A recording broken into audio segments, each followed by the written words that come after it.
Kepulauan Riau, Ansar Ahmad resmi melantik 6 kepala OPD di lingkungan pemerintah Provinsi Kepulauan Riau hasil lelang jabatan terbuka.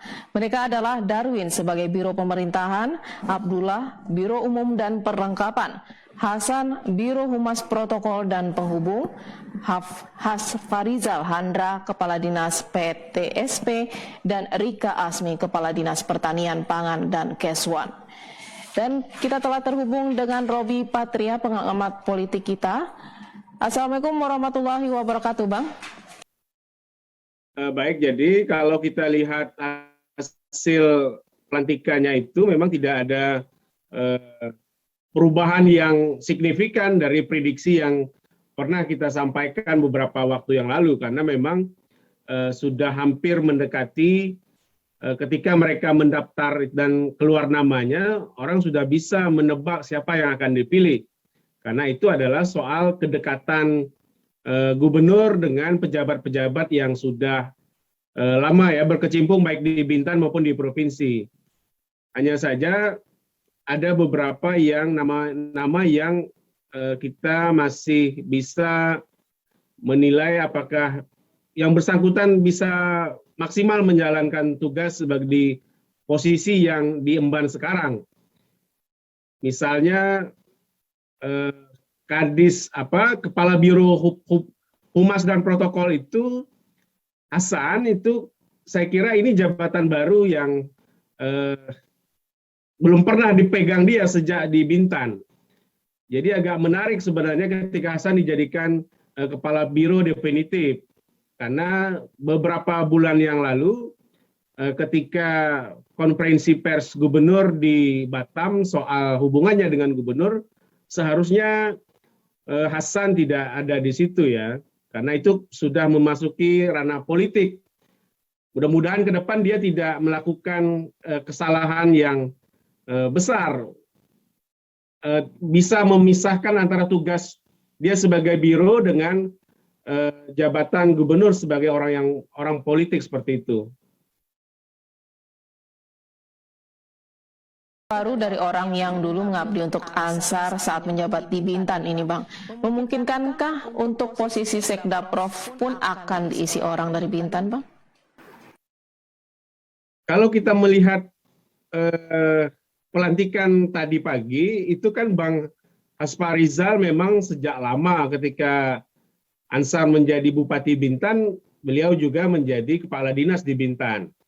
Begitu juga saya kira dari 8 nama calon sekda itu, ada namanya Adi Priantara yang sekarang menjadi sekda Kabupaten Bintan yang ikut seleksi terbuka di Sekda Prov Provinsi. Saya kira besar kemungkinan ya gubernur akan memilih Adi Priantara dengan berbagai pertimbangan. Pertama, dia sudah lama bekerja sama dengan Adi. Kemudian Adi juga sosok yang juga berpengalaman ya, pernah menjalani sebagai sekda dengan hasil yang saya kira juga tidak begitu mengecewakan, karena Bintan kalau kita lihat dari hasil audit BPK memang selalu mendapatkan WTP. Dan yang menjadi nilai nanti yang menjadi mungkin agak repotnya Adi Priantara ketika menjembatani kepentingan DPRD dengan kepentingan gubernur, karena sekda ini kan orang yang selalu menjembatani kepentingan politik itu. Lobby-lobby ini yang harus diubah gaya Adi Priantara di Bintan dengan kalau dia jadi nanti ya di provinsi. Karena iklim kondisi politik di Kepri lebih begitu dinamis dibandingkan dengan ketika sekda di Bintan. Ini asumsi kalau Adi Priantara yang dipilih gubernur. Karena 3 dari Batam saya kira itu orang-orang yang selama ini kita lihat dekat dengan Ibu Gubernur atau Wali Kota Batam. Sementara yang lain adalah orang yang saya kira jarang tidak sedekat Adi Priantara hubungannya dengan Ansar Ahmad. Ini ada isu mengenai lelang jabatan itu hanya formalitas. Ini bagaimana pendapat Abang? Kalau soal itu memang kita harus pertama ada tahapan mekanisme yang harus diatur sesuai dengan ketetapan Undang-Undang ASN. Siapapun yang ingin menjadi pejabat eselon 2 maupun eselon 1, ya dia harus mengikuti lelang jabatan. Itu sebagai protap yang harus dilalui, walaupun kita tidak bisa memungkiri orang yang ikut itu adalah memiliki keyakinan ketika misalnya dia disuruh ikut, atau ada lampu hijau lah, atau lampu kuning dari kepala daerah si pengguna. Kalau ketika dia disuruh, memang dihubungi untuk disuruh ikut, maka besar kemungkinan dia akan ikut. Tetapi kalau tidak ada lampu tanda-tanda atau tanda-tanda untuk disuruh ikut, ya maka tidak banyak yang ikut. Dan itu kita bisa lihat dari 6 jabatan yang dilelang, yang diseleksi terbuka, yang mendaftarkan tidak banyak. Padahal jumlah pegawai di provinsi itu kan ribuan, dan termasuk kabupaten kota ya. Karena mereka tidak ada tanda-tanda disuruh atau kedekatan tersendiri dengan kepala daerah. Ini menjadi salah satu faktor ketika ikut lelang jabatan, harus ada misalnya tadi ada tanda-tanda mereka di kalau bahasa Melayunya di pelawe lah seperti itu untuk ikut. Ya, ini selain keahlian dan profesionalitas ini dalam menentukan 6 jabatan kepala dinas ini, Bang, tidak terlepas dari tangan dingin Ansar. Seperti apa kriteria Ansar ini untuk menimbang nama-nama terbaik di matanya? Saya kira 6 nama itu, misalnya Hasparizal ya. Hasparizal itu dia beberapa tahun membantu Ansar ketika menjadi bupati di Bintan. Sekarang posisinya juga sebelum dilantik menjadi kepala PTSP provinsi, juga menjadi kepala dinas PTSP di Kabupaten Bintan. Saya kira ini hanya perubahan dari wilayah kerja, tingkat keluasan cakupan kerja saja. Sebelumnya kabupaten menjadi provinsi.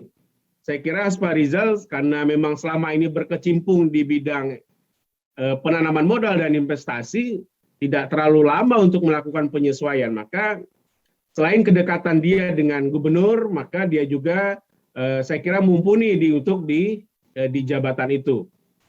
Begitu juga dengan siapa, si Hasan misalnya. Hasan selama ini kita tahu dia lama di badan perbatasan di Bintan, dan saya tidak pernah melihat dia di humas. Maka selama di Bintan Hasan saya tidak merekam atau tidak, saya lupa ya. Saya kira dia tidak pernah di jabatan kabak humas atau di protokoler. Maka ketika dia ditarik untuk menjadi kepala biro humas dan protokol, maka itu sebuah tantangan untuk bisa Hasan melakukan penyesuaian dengan ritme kerja di provinsi yang begitu padat ya, begitu menjaga kepentingan komunikasi gubernur atau kepala daerah dengan publik. Maka Hasan harus bisa menyesuaikan itu. Kemudian juga kepala dinas pertanian, saya juga tidak terlalu kenal dengan kepala dinas yang baru ini, karena memang sebelumnya kan Ahmad Ishar, yang kita sudah tahu sejak di Bintan memang membidangi soal itu. Nah, ini menjadi pertanyaan kita, apakah memang Bapak Gubernur memilih orang-orang yang sengaja mempromosikan orang-orang baru untuk mempercepat ritme kinerja guna pencapaian visi misi. Kalau misalnya Abdullah yang menjadi kepala biro umum dan Darwin sebagai biro pemerintahan, saya kira dua ini sudah lama. Memang mereka menjabat PLT di jabatan masing-masing. Tidak terlalu banyak untuk melakukan penyesuaian. Tetapi untuk jabatan baru seperti di bagian keuangan ya, ini kan jabatan promosi yang baru. Kemudian Kepala Dinas Pertanian dan PTSP, inilah posisi yang harus diperhatikan untuk bisa menyesuaikan kinerjanya sebagai kepala OPD. Iya. Ini jabatan apa lagi yang rencananya akan digeser Ansar dalam waktu dekat ini, Bang? Kalau kita melihat isu di media yang disampaikan oleh Bapak Gubernur ketika melakukan pertemuan dengan media, nampaknya posisi Kadis Sosial bisa saja digeser ya, karena Gubernur sudah menyampaikan soal kerisauannya terkait dengan bantuan bansos kepada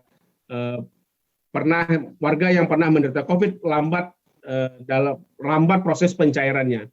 Karena Gubernur menyampaikan itu di depan media.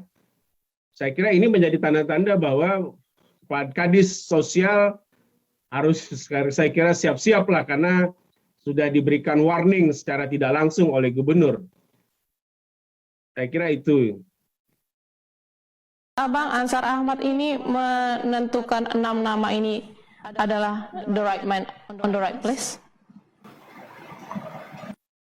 Nah, kalau kita lihat, memang kita tidak bisa menyatakan itu sesuai the right man, the right place ya, karena memang background-nya juga beda-beda seperti itu. Tidak, misalnya siapa?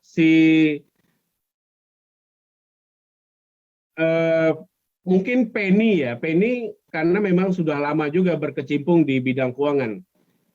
Saya kira memang kemampuannya akan diuji ketika mereka sudah melakukan menjalani pekerjaan baru ini, karena kalau melihat kemampuan track record-nya yang sesuai dengan kapasitasnya itu, misalnya di Biro Umum, kemudian di Biro Pemerintahan, kemudian Kepala PTSP, itu memang mereka lama berkecimpung di situ. Kalau yang lainnya saya tidak terlalu familiar ya dengan nama dan jabatan barunya itu. Maka untuk kapasitas mereka apakah mampu menjalani fungsi sebagai kepala biro maupun kepala dinas, ya kita lihat misalnya itu kan nanti bisa dievaluasi setelah mereka menduduki itu. Anggap sajalah itu sesuai misalnya. Karena itu kan memang pilihan gubernur. Terakhir, harapan untuk 6 pejabat yang baru saja dilantik ini, Pak. Ya mudah-mudahan mereka bisa memberikan kemampuan mereka dengan maksimal untuk menjadi kepala dinas tadi. Kalau mereka tidak siap atau lambat dalam menjalankan tugasnya, saya kira gubernur akan dalam waktu 5 bulan atau 6 bulan akan segera melakukan evaluasi terkait dengan kinerja 6 kepala OPD yang baru dilantik itu.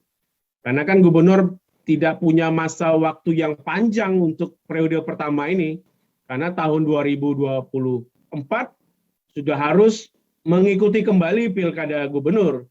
Maka saya kira gubernur akan mencari sosok pembantu dia yang betul-betul punya pengalaman kerja yang sesuai dengan harapan dia, yaitu yang cepat ya, ikut speednya gubernur, tidak lambat seperti itu.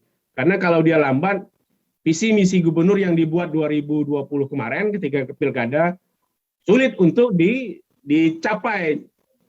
Maka itu akan menjadi pertanyaan publik sejauh mana keberhasilan Gubernur Kepri di periode ini dalam mensejahterakan masyarakat Kepulauan Riau. Dan itu tergantung dari kepala OPD-OPD-nya. Maka wajar ketika Ansar memberikan ancaman kepada kepala OPD untuk bekerja dengan cepat.